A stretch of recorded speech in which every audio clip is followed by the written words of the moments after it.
Hey everyone, welcome back to Strategically Small. So, I have been impressed to start a series here on this playlist that is specific to how I egressed my way out of America. Okay, so this is entitled the SHEgress Chronicles. Of course, it's a play on the word egress. And if you don't know, egress simply means the way out, the way to get out of a location or a situation, right? So in the SHEgress Chronicles, I will be telling you and giving you tips on what I personally did to egress my way out of the US and things that maybe you can consider and maybe you'll find helpful on your journey. All right, so there's going to be several parts to this series, so this video is just part one. So let's get into it, all right? So I would say the first thing you want to do if you're considering relocation or repatriation is start with country research online, okay? This is something that you can easily do in your location, wherever you are living currently. Jump online and start to do research, okay? So these are the things that I did. I'm going to go over some of these key points here that I think that you should consider.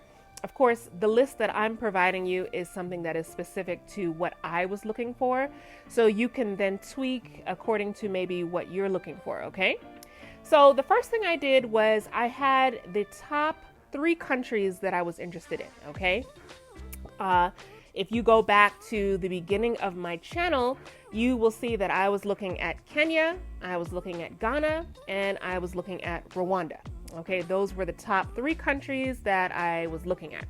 And I did the same research in all 3 countries online, okay?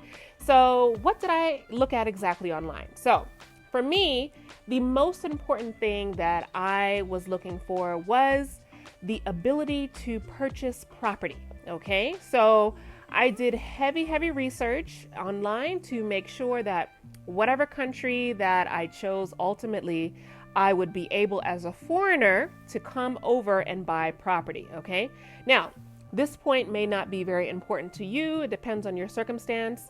But for me, this was like the top thing that I researched, okay? I had some other countries that I was looking at. For example, Tanzania was also a consideration. I love Zanzibar. I love Tanzania. However, the number one reason that I eliminated Tanzania was that as a foreigner, you're not able to own land there. So in my research, I did conclude that yes, as a foreigner, you can buy property in all 3 countries. However, Ghana was a little bit above the price range that I was looking for. If you're not familiar, I, on this channel, am very minimalistic. I am living in a tiny space. This is 355 square feet. So I was looking for a very particular small size space, okay? Now, they do have that in Ghana. They do have studios. However, they are much more expensive than what you would be paying in Kenya or in Rwanda. So that alone sort of, because that was the most important point to me, sort of put Ghana at number 3. So if you're looking to buy land, you want to do the exact same thing. Research the pricing of land in each country, find out what the process is. Is there a regulated market there? Is it unregulated? How do things work in terms of that? So you want to research all of that, all the land laws. Are you getting freehold property? Are you getting leasehold? You want to look into all of that online, okay? So that's pretty much what I did for now. I've narrowed it down to Kenya and Rwanda in terms of the land purchase, because Ghana, the areas that I was interested in Ghana, the purchase prices in those areas were just way outside of my price range. So as much as I love Ghana, it just was not affordable for me. So that already eliminated Ghana for me. So I had narrowed it down to now Kenya and Rwanda. Now the next step that I did was I contacted 2 realtors in each country, okay, both in Kenya and in Rwanda. Why is this important? Even if you're looking to rent, right, you still want to get in contact with realtors, because the inventory that you find online is just a very small fraction of the available marketplace, okay? So what I did was I emailed 2 realtors, and you'll get a lot of responses. Like I got one realtor told me like, well, why don't you just contact me when you're on the ground here in the country? So I was like, all right, well, I mean, he missed out on the opportunity to get commission, because when I actually reached the country, I didn't contact that guy. I contacted the one who actually sent me listings as I had requested, right? Never feel pressured to, realtors, they always want you to rush into things. But I was very transparent. I let them know, like, listen, I'm not in the country. I'm in the US. I just looking at this price range. Can you send me listings? Because I am planning on relocating very soon. And those that are available and they're willing to do that, then that's great. But definitely reach out to at least 2 realtors so you can get the sense as to the pricing on the ground, right?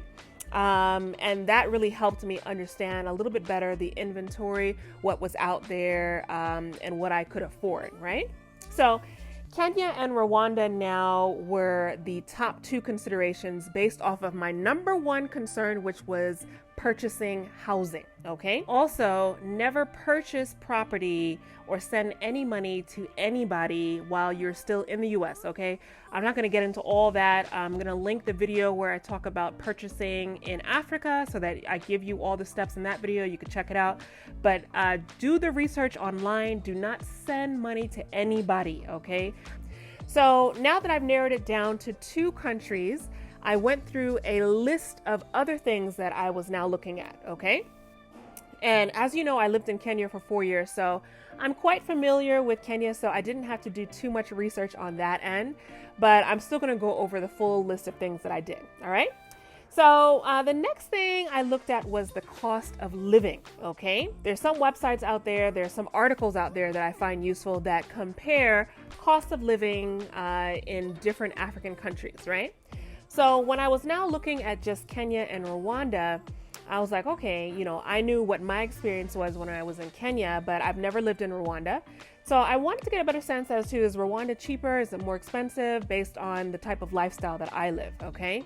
And again, your lifestyle, you have to keep that in mind. So for example, I do not, I'm vegan, so I don't eat meat.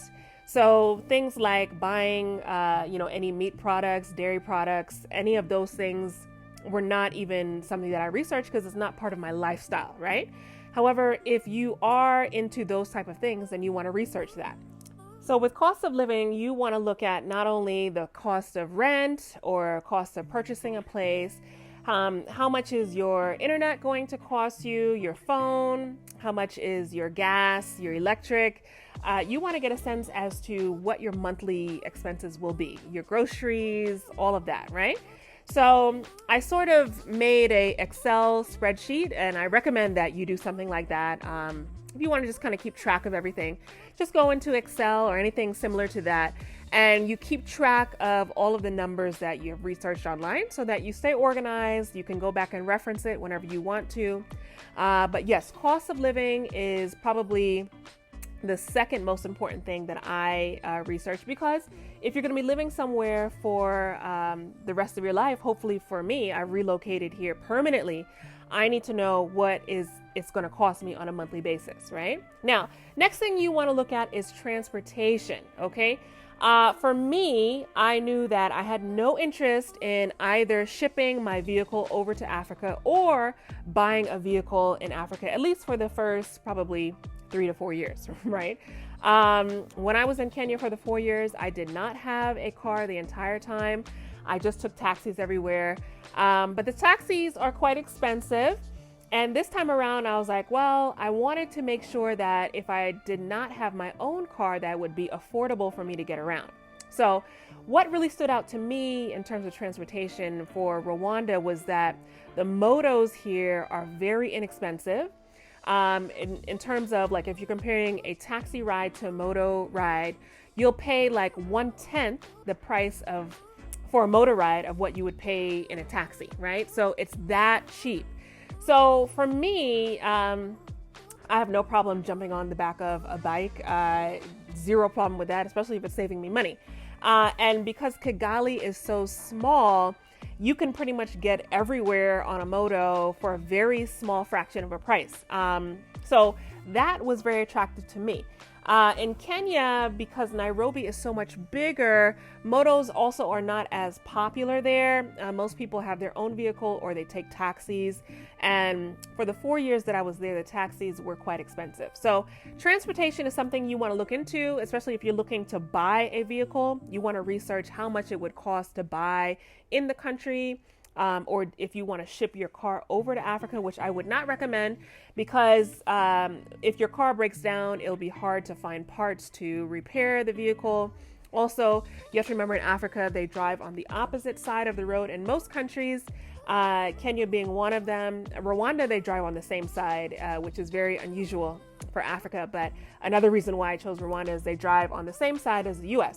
So you want to look into all of those things, right? Now, the next thing I looked into was, can I open up a business in the country as a foreigner, and how easy is it to do that? Okay. Now I have been here for a few months. I have not opened up a business yet, but I do plan on doing that in the near future. Okay. So I wanted to find out, how simple is it to do that in a country? Is it allowed, first of all, as a foreigner? And what are the steps involved? Okay. All the rules and regulations around that. Okay. Similarly, the next step I looked at is the visa requirements and the time periods, right? So as you're coming to relocate permanently, you probably would need to get a visa first. Then you would look into maybe going into residency. And then after residency, then you would go into citizenship, right? So I looked at all of these factors in both Kenya and Rwanda. What is the process for me to stay long term? One of the attractive things about Rwanda was the 10-year visa. Of course, there are some stipulations with that because it is a tourist visa. So you do have to leave every 6 months, but it lasts for 10 years. For me, I didn't want to have to reapply like every 90 days or every 6 months. I have to reapply. Yeah, it's just not something that I wanted to do. So you want to pay close attention as to what is required and what is allowed for you to stay there long term. All right.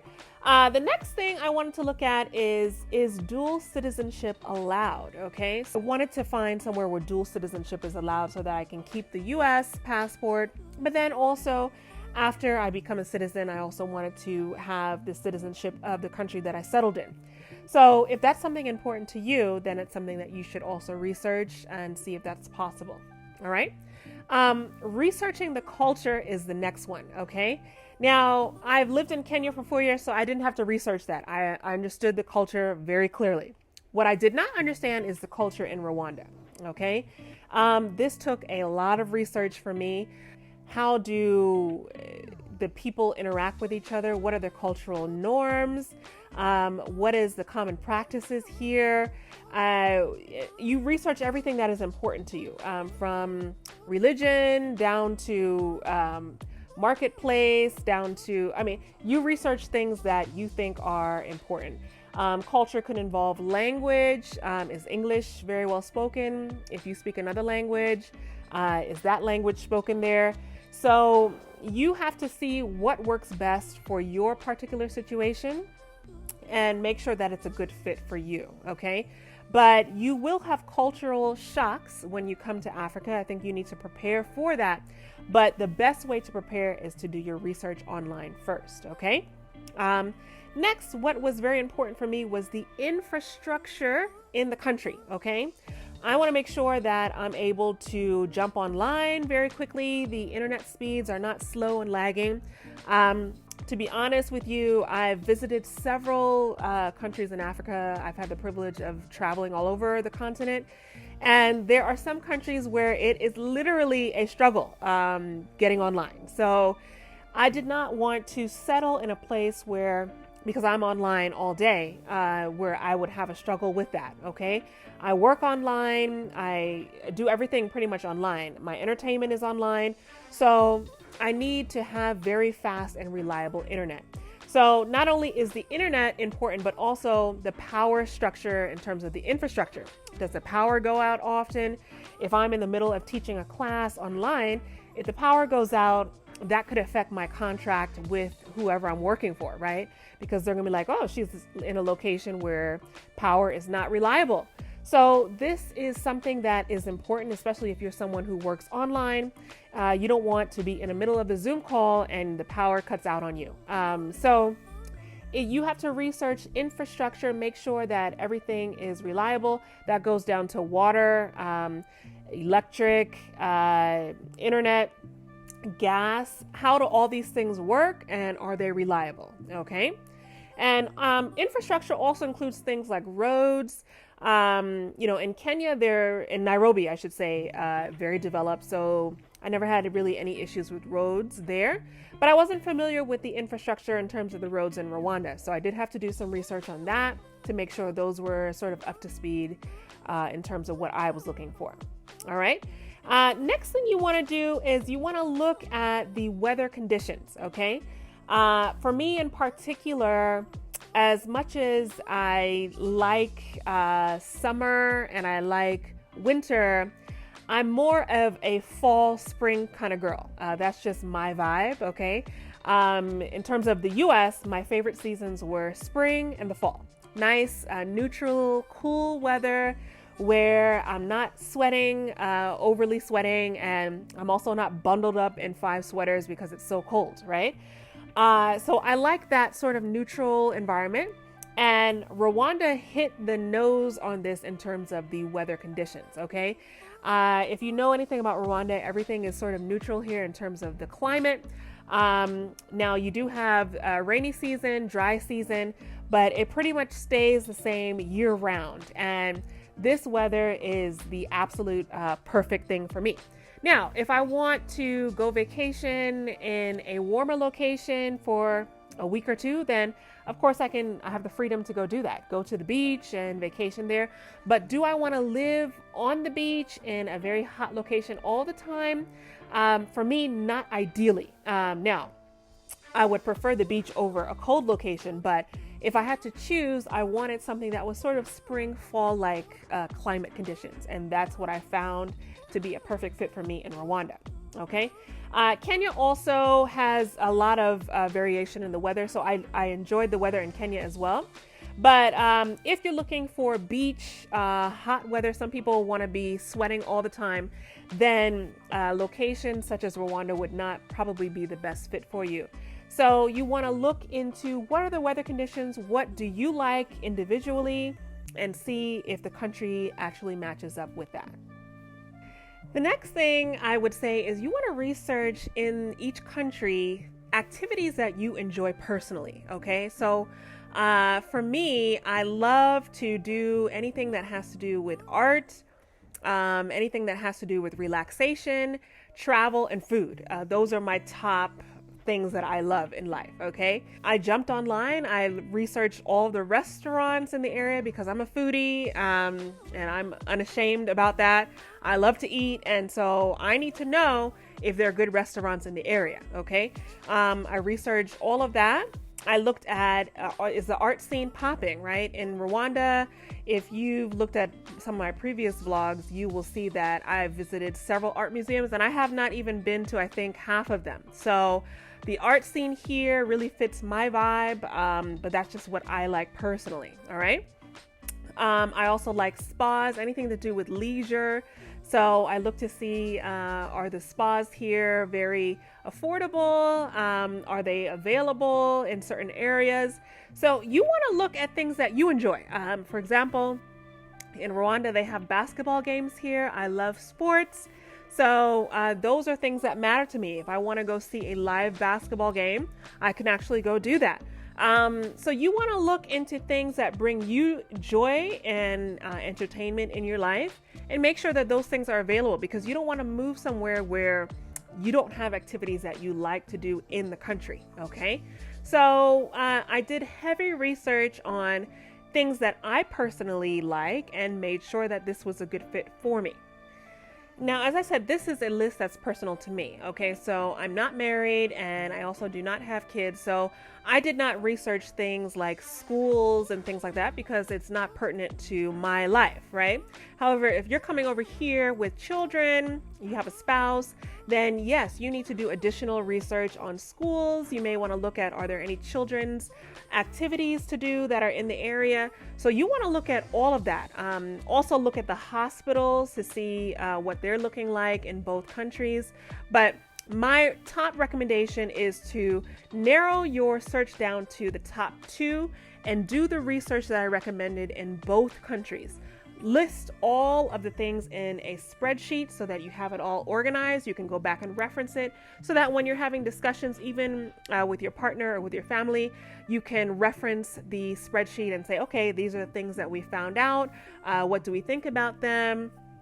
And take it from there, right? So guys, the first step is always the research online. So I hope that you found some of the points that I went over in this video to be helpful. Definitely comment below. Let me know if there's anything else that you would research personally that I did not mention. But yes, everything is going to be catered to what you are looking for personally and what is important to you and your lifestyle, okay? Research online is the easiest tool because it's free. You can do it at any time and you can get started with this early, okay? So that's why I recommend that you start with this. Now, keep in mind that I researched for an entire year, okay? So it's not something you just quickly do in 1 hour, okay?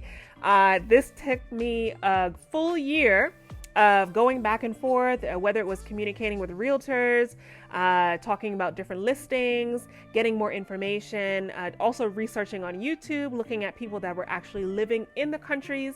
That also is involved in your online research. So it is an extensive research that takes time, okay? Which is why I suggest you get started with it early, all right? So in the next video, we're gonna get started with another important step, which is changing your mindset and adjusting your lifestyle, okay? We're gonna get into that in the next video, but I hope you found this helpful and I will talk to you guys soon. All right, bye.